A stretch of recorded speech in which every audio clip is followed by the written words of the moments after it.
It is the Sports Mashup number 58, April 6th, 2022 is the date. It is the day before opening day in Major League Baseball. It's the day before the Masters, of course, and stretch run in the NBA and the NHL. We'll start in the NBA, though, as we always do with this show. The Los Angeles Lakers are officially dead. It's been a disastrous season for them. 31-48 right now, I believe. Suns knock them out last night, beat them 121-108. Suns get their 63rd win of the season, franchise record. Lakers are dead. They won a Mickey Mouse championship in 2020. Losers, frauds. Russell Westbrook was horrible in the first half of the season. He's been pretty good in the second half. LeBron is hurt. Anthony Davis is always hurt. Disastrous season. It looks like they're going to move on from Frank Vogel at the end of the season. But either way, that championship in 2020 doesn't count. It's Mickey Mouse. So Lakers Is are that dead. the bubble one? Yeah, it's Mickey Mouse. They won a championship where Mickey Mouse resides. Disney in Orlando. So it's a Mickey Mouse championship. Doesn't count. I mean, maybe you shouldn't have gotten rid of Caruso. I think he's a glue guy that you need. So, speaking of Caruso, perfect transition by me, by the way. Credit where it's due, probably.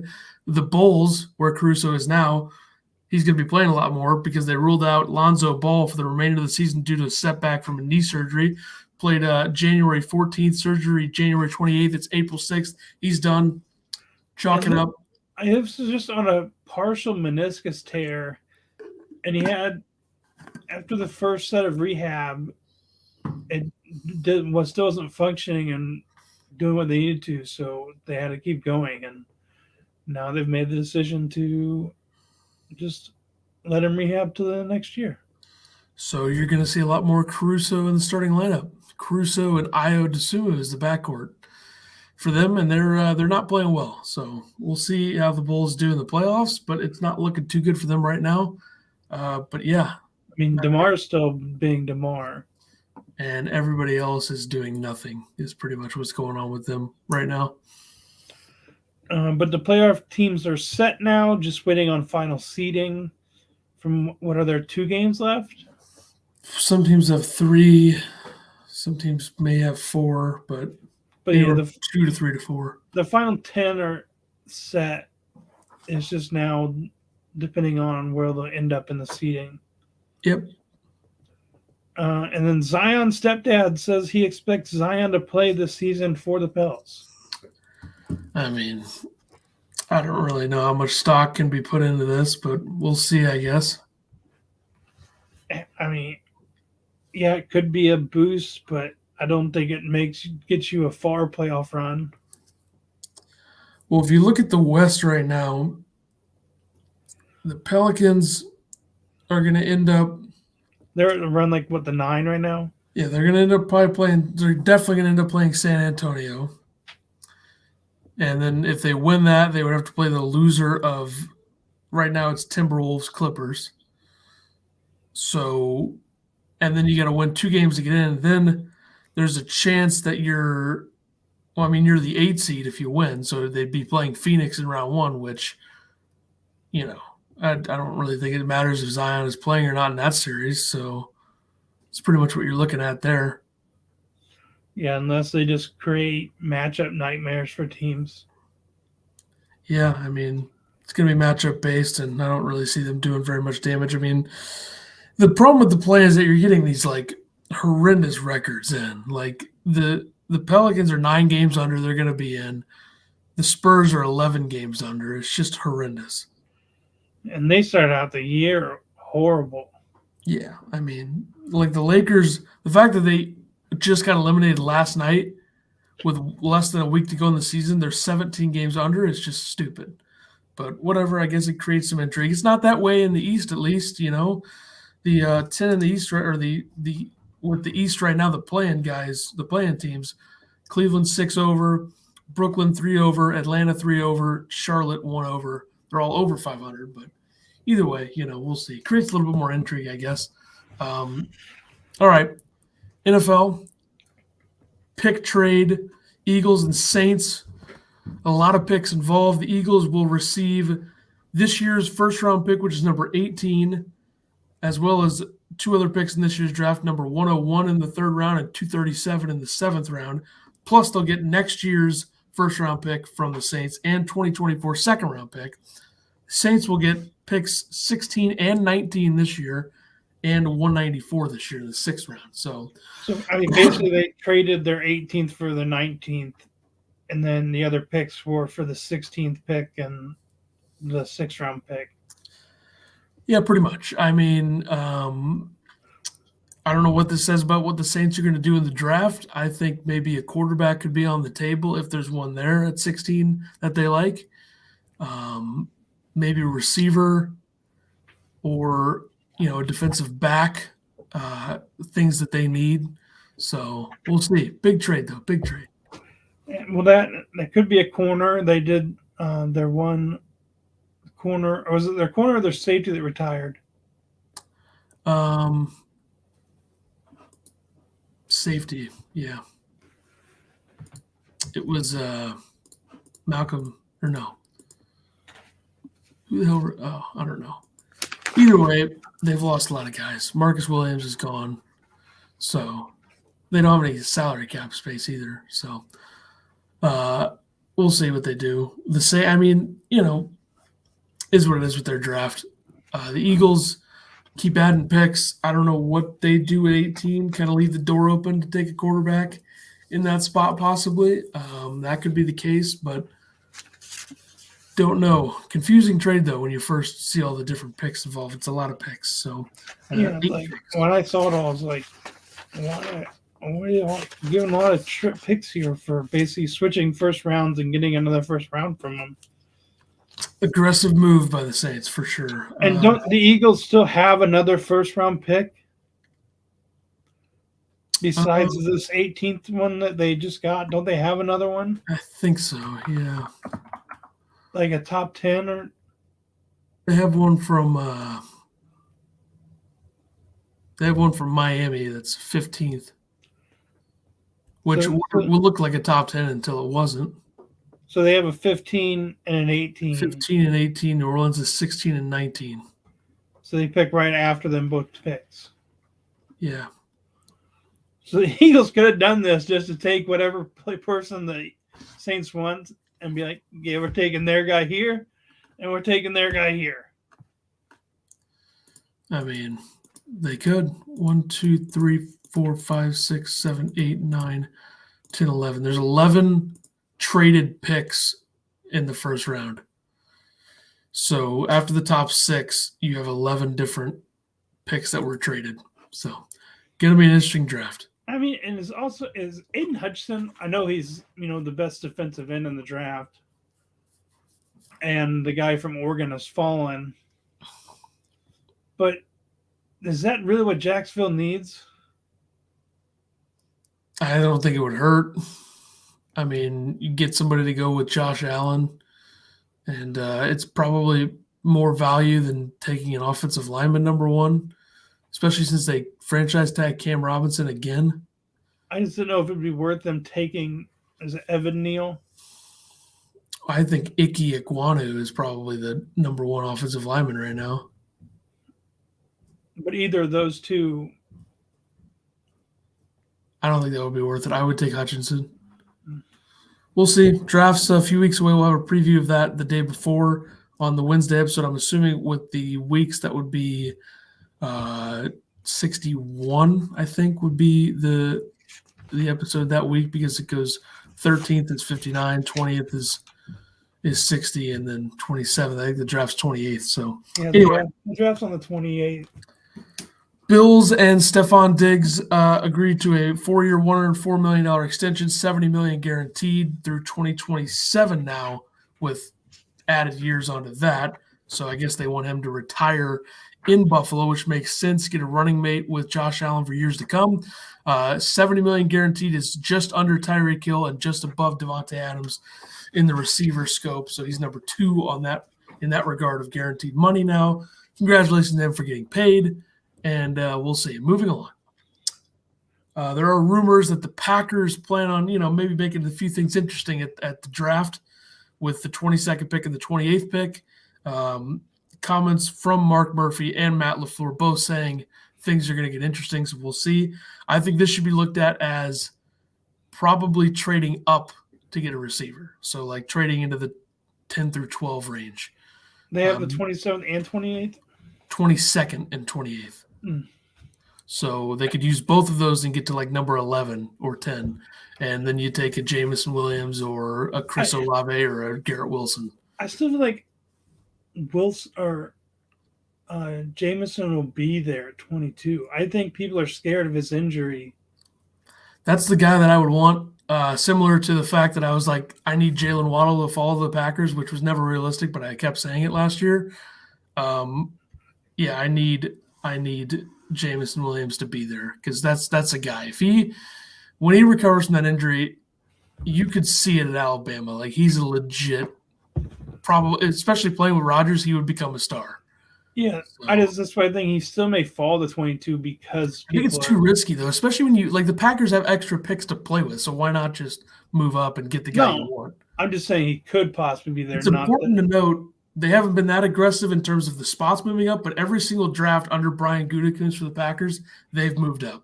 They moved up to take Jordan Love, which, no point even going into that again. They moved up to get Darnell Savage in 2019. So they've traded up every single year in the first round. So they're probably going to do it again. Now, the other option is do they, trade for a veteran receiver, a star receiver? Like I know there's rumors about Keenan Allen possibly being available at some point since Mike Williams got that big extension. I doubt it. DK Metcalf apparently can be had for the right price. Doubt it. So I think this is more so the Packers trading up aggressively in the first round than trading for an outside receiver. Yeah, I did see an article about like a Tennessee, like A.J. Brown for DK Metcalf. I don't think A.J. Brown gets traded. I don't think DK Metcalf gets traded. I think that's a lot of just speculation, rumors, and I just don't see it happening. And I'm sure Seattle would probably want a pick or something else than just A.J. Brown. I mean, you would probably think so, yeah. But we'll see. The receiver market, lots of things to happen with that since, Jarvis Landry, Odell, Julio Jones, still all free agents, plus possible traded guys, and the draft, of course, where there's a lot of receivers being talked about. So, but the Commanders owner, Dan Snyder, in trouble, supposedly withheld 40% of the ticket sales, which would go to all owners. Well, the owners are pissed at him for that. But the fact that this scumbag still even owns the team is a complete joke, given everything that's happened. Like they made sure to run John Gruden out of the NFL after the whole, which is fine. But also, the emails that were had on the computer of a Washington official, that's the organization run by this clown who has hundreds of, probably thousands of different illegal or stupid or wrong things that he's done while owning the team. So, and he's already Congress already got in on him or got in the situation before. And now with this, if he's proven like he did do this, the other owners can vote him out of the league. He should have been voted out so many years ago. I mean, if the NBA forced out Donald Sterling, that just proves that you can force out Dan Snyder. But then Donald Sterling got forced out, rightfully so. But then it becomes who would buy them because, the Broncos are supposed to be up for sale, and then you would have that opening. Either way, Snyder's got to go. Just a completely terrible person who's done a lot of stupid and illegal things, and he's got to go. And he's a scumbag.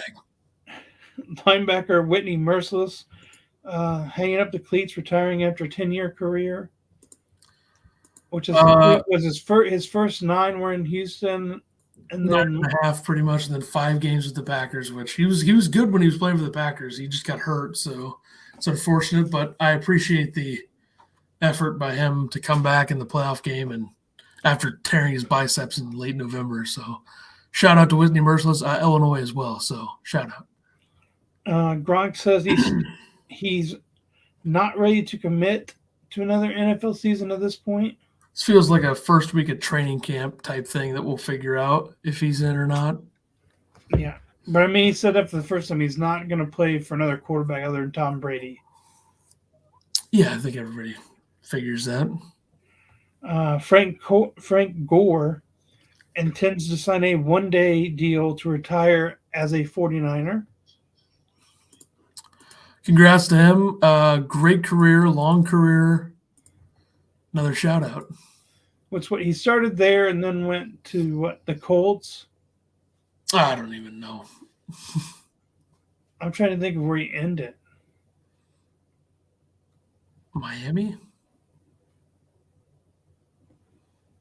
Zero there, the Bills. Either way, good career. Congratulations to Frank Gore.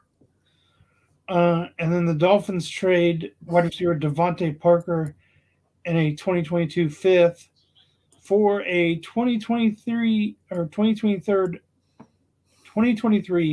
third round pick from the Patriots. Yeah, I would have liked to see the Packers do this, but if they're holding out for a better or bigger move, I'm fine with that. But good addition to the receiver room for Mac Jones. I think this will work out well if he could stay healthy. And the Dolphins needed to get rid of a receiver, so good move for both sides, I believe. Yeah, and then that's the thing. If the Packers could have got him for just one pick and got a pick for him. Yeah, I mean, I don't know. It is what it is. No, I'm just he would definitely help the receiving corps at the moment. Yeah. And you're only giving up a third round or whatever. They could have worked out there. I guess he wanted to go to New England, so, The free agent's still available. Tyrann Mathieu, Odell, Bobby Wagner signed after last week a 5-year, $50 million deal with the Rams. Stephon Gilmore, Jadeveon Clowney, Akeem Hicks, Melvin Ingram, Landon Collins, Julio Jones, Antonio Brown, who we both believe will never be back in the league, Gronk, and Jarvis Landry. All right, on to golf. One of the biggest weeks in golf, first major. The Valero Texas Open winner, J.J. Spawn, I believe is how you pronounce his last name, won $1.5 million, shot 13 under. And then this weekend, we have the Masters tournament, defending champion. I don't even want to say his name anymore. Hideki Matsuyama. It's at Augusta National Golf Club in Augusta, Georgia. Yeah, so Masters Week, first major of the season. Tiger Woods is back. Shockingly, I would say. I didn't think it would happen. Yeah, what was it? Last Thursday or Friday, Saturday, Sunday, he played 9 holes. Yeah, he's been playing 9 a lot. Practice rounds. He's been, practicing. He played that one last Tuesday of 18, and then played 3 rounds of 9. But he's giving it a go, and he tees off. I'm just saying, 27 holes in 3 days is nothing compared to 72 in 4 days. We got to make the cut first. We'll see if he can get that done. Well, I'm just saying, can his body do it? Yeah, we'll see. We'll find out. I wouldn't doubt him for sure. 10:34 a.m. Eastern local time for Augusta is his tee time. The 4 feature groups, these are the Thursday feature groups, and then obviously Friday they get different ones they haven't announced yet. First one, Tiger Woods, Louis Oosthuizen, Joaquin Niemann. Second one is in the morning. The first 2 are in the morning, the second 2 are in the afternoon. Adam Scott, Scotty Scheffler, Tony Finau. Third one is Dustin Johnson, Billy Horschel, Colin Morikawa. Fourth one is Jordan Spieth, Victor Hovland, Xander Schauffele. So surprising to see no Rory in a feature group. Maybe he'll be a Friday feature group guy, or Brooks Koepka. Yeah, was Scotty in that? Yeah, Scheffler's in the second group. So we'll see. We will see. Picks will be interesting later in the episode at Augusta. So, yeah, college hoops, where the season is over. Yep, as of Monday. Final National Four recap: the Kansas Villanova game. Kansas won 81-65. I mean, Kansas came out on fire. I mean, they shot the ball at an extremely high level. Abaji was like 6 for 7 from the 3-point line. They shot 55% as a team from three. Villanova, like we said, after them losing, who was it that got hurt in the Elite Eight game? More. Yeah, them losing him opened up so much room for McCormick in the paint. He was just living down there. And then you're trying to help down on him. Then they're just making everything from outside. You couldn't do anything.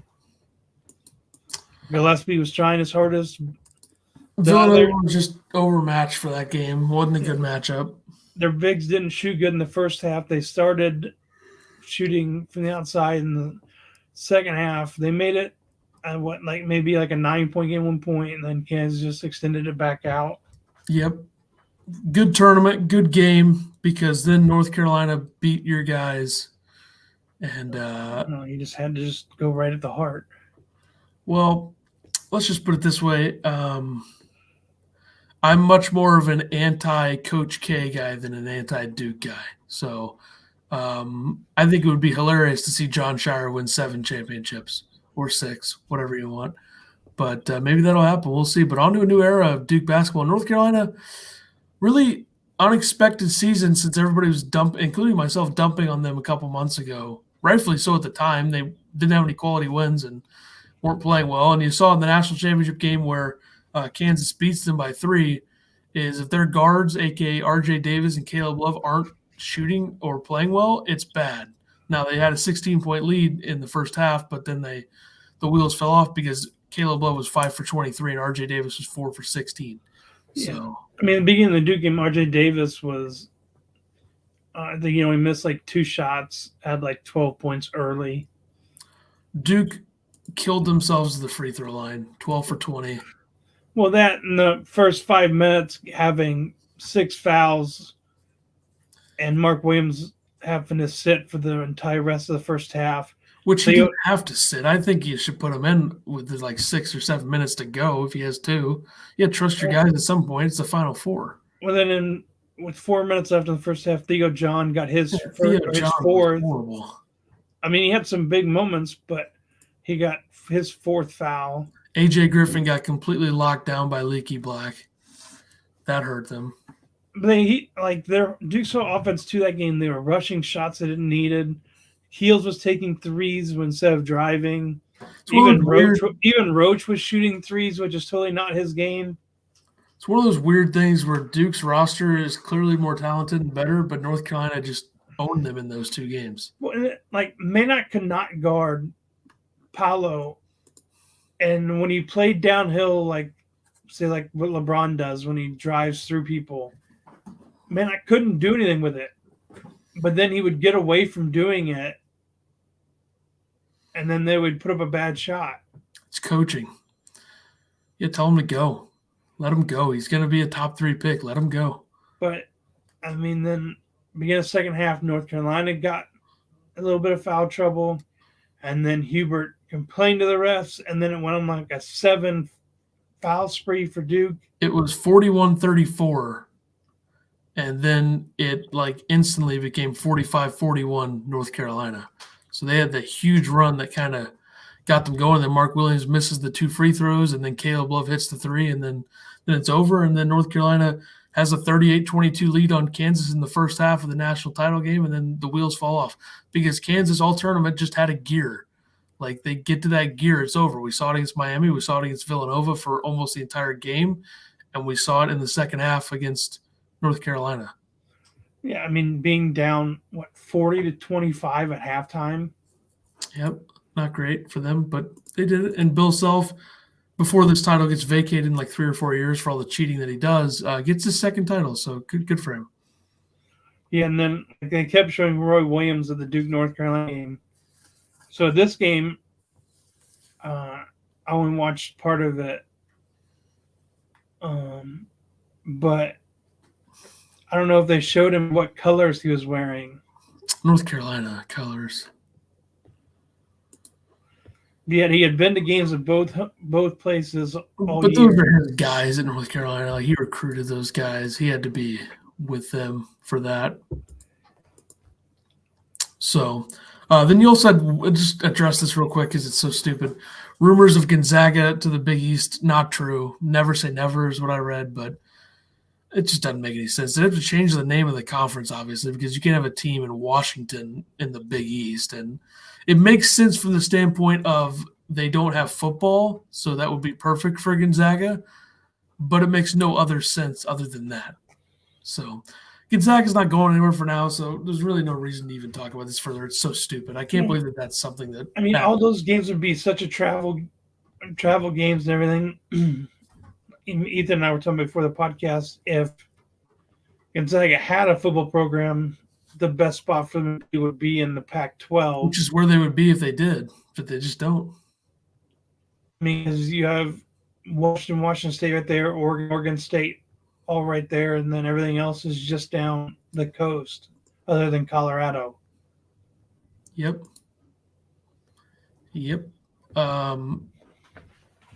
All right, Major League Baseball opening day tomorrow. Let's get these out of the way before we make season predictions real quick. As is tradition, every baseball season, every few months now, Jacob deGrom shut down for 4 weeks to start the season. Could be more, we'll see. Shoulder injury going on, so hopefully I would think mid-May, early June he could be back, but we'll see. Unfortunately, because they also have the hamstring issue right now with Scherzer, but it shouldn't be long-term for him. He should be able to make a start early. But Tyler McGill will be the Mets opening day starter after everything all offseason about how great the rotation was now with DeGrom, Scherzer, Bassett, Carrasco, and McGill, I guess. So now he's going to be the opening day starter, which is very kind of funny and very Mets-like. So, yeah, big ups to him. And the Cardinals re-signed Harrison Bader, your guy, 2 years, $10.4 million. With the way Bader hit last season, and we all know his defense, it makes a lot of sense to just get this done, get this out of the way. Good number for both sides. I'm a fan of it. Yeah, I like how you also say it's my guy. Do you still not like him at all? I mean, I think he's a great fit for the Cardinals. He's not going to – the money's not that high. He's a great defender, and he hit the ball well last year. Correct. I still don't like him. Maybe you'll like him this year. What if he hits a game-winning Game 7 home run walk-off to win the World Series? You would like him then, right? No. All right, fine. Runs deeper than I thought. Okay, on to the next. What do we have here? Stupid MLB sign-stealing BS. Yeah, it will be to allow anti-sign stealing device this year. Another brilliant idea from Rob Manfred and his guys. I mean, that's so dumb. Which, I mean, how does it – I don't even understand how that even would work. It's stupid is what it is. It's like a thing that they wear on their wrist or something. It tells them what the pitch is instead of doing the actual signs, I guess. It's so dumb. I hope teams don't actually use this, but whatever. It's just this is for the catcher to wear? I think the pitcher and the catcher. But it's like up to 5 players or something. It's a joke is what it is. It's embarrassing. So we don't even need to talk about it any further with how stupid it is. And then the Guardians extend third baseman Jose Ramirez 5-year, $124 million extension. With this year and picking up next year's option, he's now guaranteed $150 million.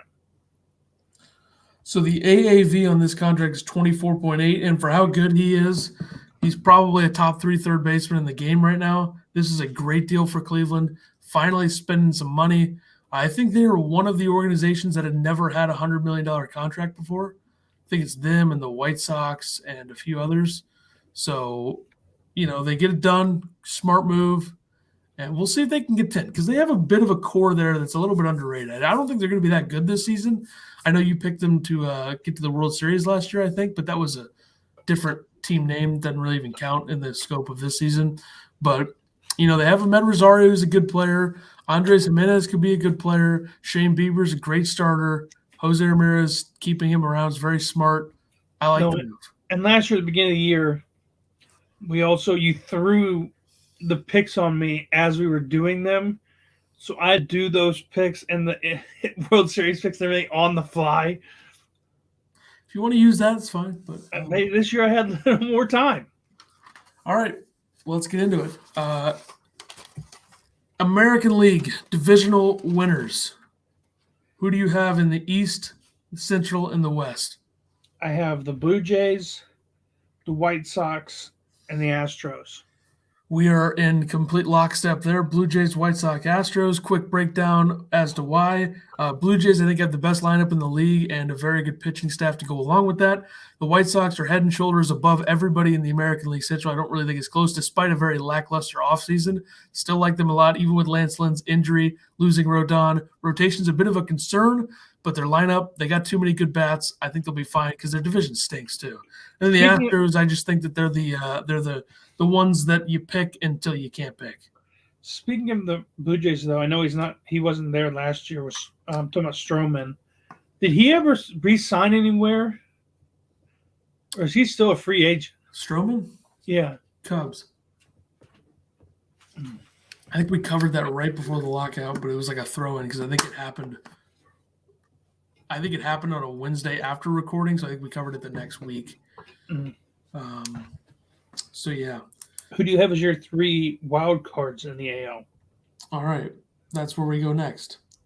I have the Rays, Yankees, and Mariners. I have the Rays, the Mariners, and Boston.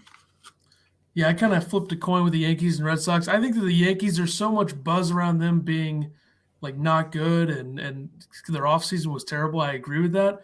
But I still think they find a way to sneak in. And the Red Sox last year kind of felt like a bit of a one-off. Like I know they get Story and their lineup's good with Devers and Kike Hernandez and Verdugo and Bogarts, but I don't see it. Sale is never healthy. The rotation worries me. Let me take the Yankees there. But the Mariners being back in the playoffs would be great for baseball. And I hope it happens. There's a ton of young talent there. And the Rays are just the low payroll. They get it done every year team. So, the only thing I wish Seager was still there. I agree. Weird retirement, but he did. So what can you do? Let's go to the National League. Because when's the last time the Mariners were in the playoffs? 2001, I think. So, I mean, he never witnessed the playoffs. He had to watch his brother do it. He had to watch his brother win a Mickey Mouse World Series in 2020. Both of the Los Angeles championships in 2020 were straight up Mickey Mouse. Wasn't his brother also still on the team last year? Or they just made it to the World Series? Or no, they lost in the LCS. Yeah. Last playoff, the playoff appearances for the Mariners in their entire history since 1977, 1995, 1997, 2000, 2001. Haven't been since 01. So I hope they get back in. Was Griffey still there in 01? I think so. Because didn't he go to Cincinnati in the mid 2000s? Oh, wow, that sucks. 2000 is when he went to Cincinnati. So he was in the playoffs twice with that, twice. He was in there at 95 and 97. Went to Cincinnati in 2000. So he wasn't a part of the team beginning of he started that year with the Reds? Yeah. So who was still there? Was Randy Johnson still there in 2000, 2001?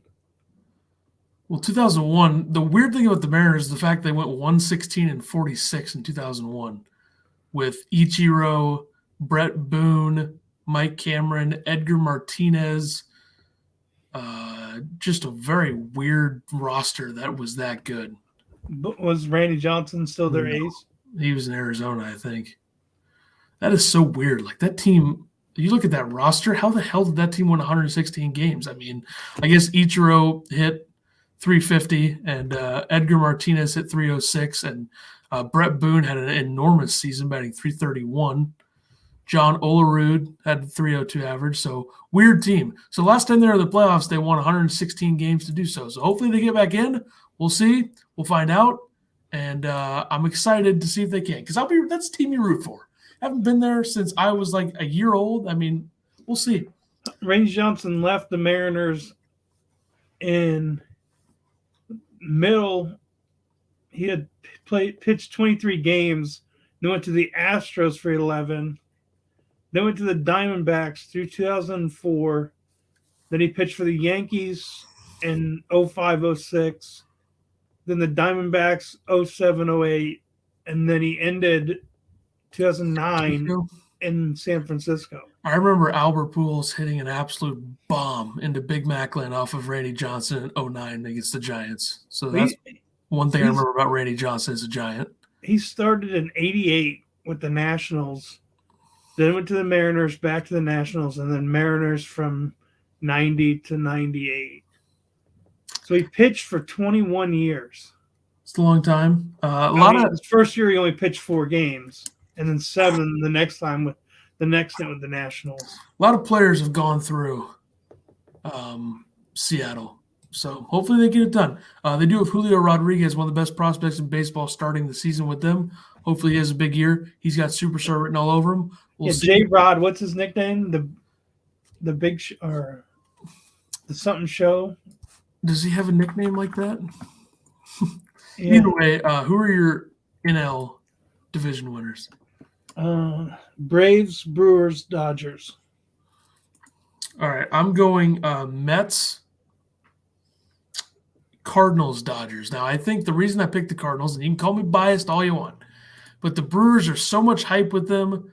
After their big rotation and bullpen, like, what about that team is like – I don't think their lineup is that good, especially with the way Yelich has played the last couple of seasons. If he doesn't bounce back, where's the offense come from? And I think Burns could probably replicate what he did last year. Peralta and Woodruff are filthy, but I don't see that team as being like this force that's going to automatically win the Central like everybody thinks. So who's their left fielder now that Braun retired?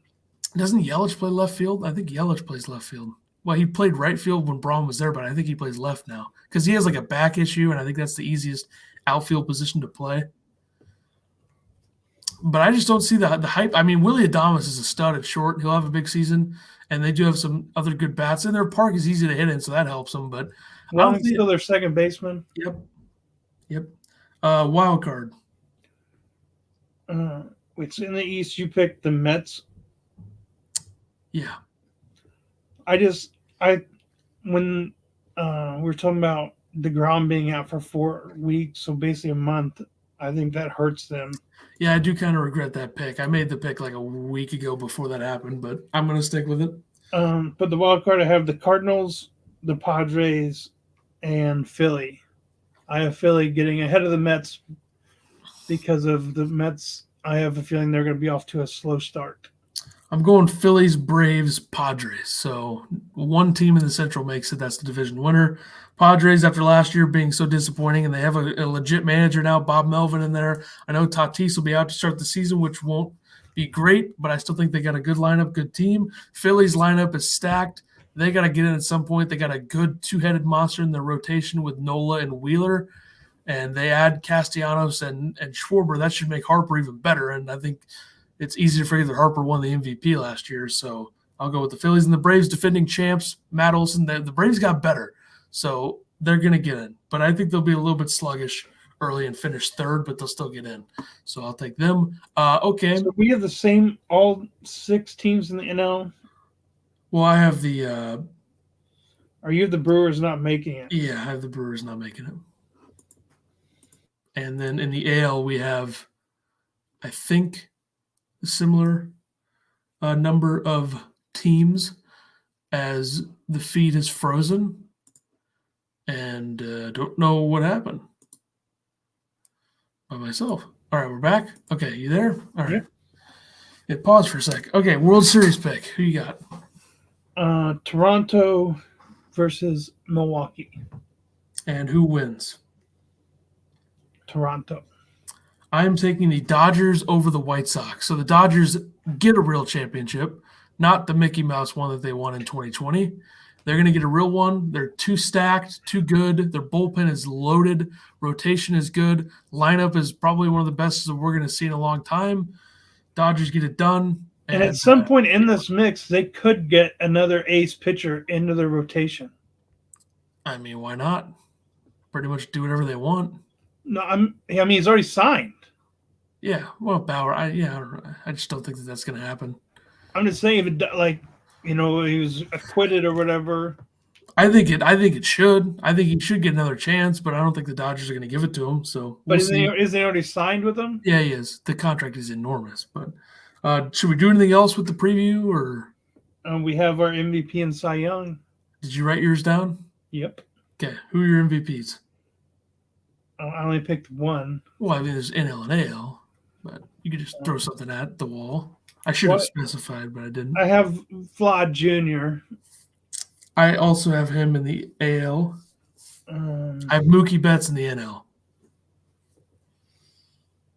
Oh, I forgot he's not in Boston anymore. I mean, you think that who'd you pick to win the NL East? The Braves? Yeah. Maybe you go with I know Acuna is going to be out for a little bit to start the season, but that's not a bad pick. Or maybe Harper goes back to back, or Yelich has a bounce back season, or Freddie Freeman in LA, I don't want to pick a Dodger, though. You're a hater of the Dodgers. I just feel like they're like the Yankees of the NL now, where they can just. But the Yankees don't do that anymore. It's more so the Mets now that are going to be doing that in New York.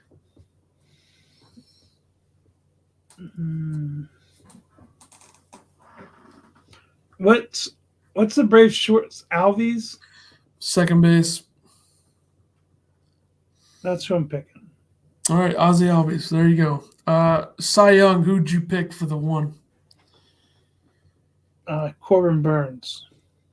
I went with Lucas Giolito in the AL and Max Scherzer in the NL. So I don't love the pick right now. Usually I pick Walker Buehler, but I won't go with that this year. So I need an AL. Giolito, Ohtani, Robbie Ray. I don't understand how that's not in the DraftKings odds. How there were no future picks. Not sure.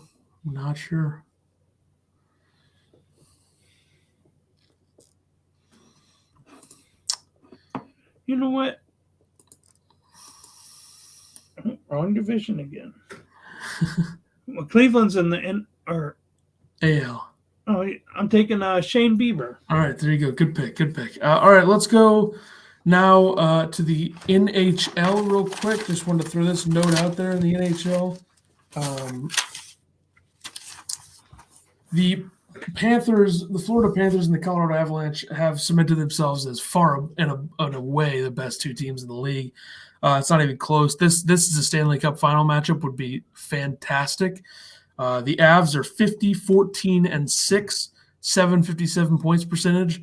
The Panthers are 49, 15, and 6, 743 points percentage. The only other team near them with points percentage is the Hurricanes at 700. So these two teams are the best in the league. It's not even close. Hopefully we get them in the Cup final, and we'll see. Season winding down in a couple weeks in the NHL. We'll talk more about that later. We also have NHL picks coming up here now, which is where we get to the picks segment. Last week, how many more games are left in hockey? They played 80? 82. I think most teams have probably 10 to 11, maybe 8, 9 left. 12, 11, and 13. Yeah, so a couple weeks to go here in the NHL. Last week for me in the picks, 4-2. I was 3-3. I'm now 387 and 311. I am 380 and 311. So baseball is going to save me. The reason I said no longer picking Hideki, I said it last week. If he didn't make the cut or he didn't play, or if he didn't play, I wasn't going to pick him again. He played one round and then withdrew. Yep, and he's the defending champ at the Masters, so we'll see. And then I did have Gary Woodland. He's tied for 8th, which I think I had him to win, but Jason Day was cut, and so was Rory. All right, the Masters, Augusta National, Augusta, Georgia. To win top 5, top 10, who you taking? To win, I have Scotty Scheffler plus 1,200, Justin Thomas plus 1,200, and Jordan Spieth at plus 2,200. Top 5, Colin Morikawa at plus 400. And top 10, I think this is a lock. at Patrick Cantlay. All right, I'm going to win Brooks Koepka plus 1,800, Jordan Spieth plus 2,200, and why not throw a bone at our guy Max Homa plus 8,000? I don't care. He's going to win. Why not? He's never made the cut here, but it's only 2 tries. It's a third try. Third time's a charm. I'm going to take Cameron Smith, who has been great, top 5 plus 330, and I think I have to go with this for the top 10. I don't know why I wouldn't. I think it's appropriate. I'm going to take Tiger Woods to finish top 10 plus 500. I was trying to see on the DraftKings thing if there was a further one for like a top 15 or 20, and I was going to throw him in on that. Either way, it's going to be good to see Tiger out there. I think it's going to bring up even more buzz to this tournament, and it'll be very interesting to see how he plays. Well, at that practice round he played, there was a lot of people, yeah. 20,000 people or something. It's insane, but he's a big draw. One of probably the biggest draw in sports overall to his individual sport.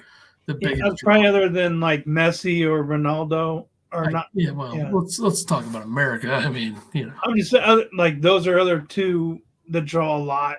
Yeah, they do. Yeah. All right, let's do NBA picks tonight. 2 games, and just throw your NHL ones in there as well, and then we'll do baseball. So just go ahead and do your NHL picks for tomorrow. NBA tonight. NBA for tonight, I have the Mavs minus 8.5 over the Pistons. Pistons are without like 4 guys. Marvin Bagley being one of them, he's been doing wonders since he got there. And then the Nets minus 5.5 over the Knicks. I think they need to beat the Knicks here and possibly see if they can move up in the playoffs. I'm going to take the Knicks plus 5.5 because they can play spoiler and actually make their season worth something by ruining not ruining the season, but ruining the any sort of confidence or thinking of the Nets for some people if the Knicks win this game. And then I'm going to take the Clippers minus 6.5 against the Suns because Chris Paul, Devin Booker, Jay Crowder, DeAndre Ayton all not playing tonight. So easy pick for me. Only minus 6.5. That's very low, so I'll take that. NHL picks for tomorrow. I had the Penguins minus 105 over the Rangers and the Oilers minus 125 over the Kings. I'm taking the Oilers minus 125 over the Kings to give me the Rangers minus 115 against the Penguins. Possible first-round matchup there. In both of these games we pick could be playoff matchups at some point. Final thing here, Major League Baseball money line picks for tomorrow, opening day. 5 games. Who are you taking? The Guardians minus 130 over the Royals. The Cardinals minus 195 over the Pirates. The Braves minus 195 over the Reds. The Angels minus 130 over the Astros. Ohtani is pitching and hitting. And then lastly, the Diamondbacks plus 135 over the Padres. You got Bumgarner versus Yu Darvish. I am taking the Cubs plus 150 against the Brewers. I will take the Cardinals minus 200 against the Pirates. The Reds plus 175, play a little spoiler in Atlanta against the Braves. Astros plus 110 at the Angels. Same thing. Everyone's going to be all over Ohtani. Astros come and spoil that. And then I will take the Padres minus 160 at the D-backs. So did you just pick everything against me? We both picked the Cardinals, right? You picked the Guardians Royals. I didn't pick that. But every other game, the last 3 you picked against me. I believe that is correct. So we'll see. Big week ahead here with the swing week of the picks and the records. So we will see what goes down. More to cover next week, April 13th. We'll talk about the Masters, recap that, talk about the first week of Major League Baseball, NHL, NBA playoff seedings and fields should be a little bit more set by then, and NFL offseason, more talk then. And we'll see you next week.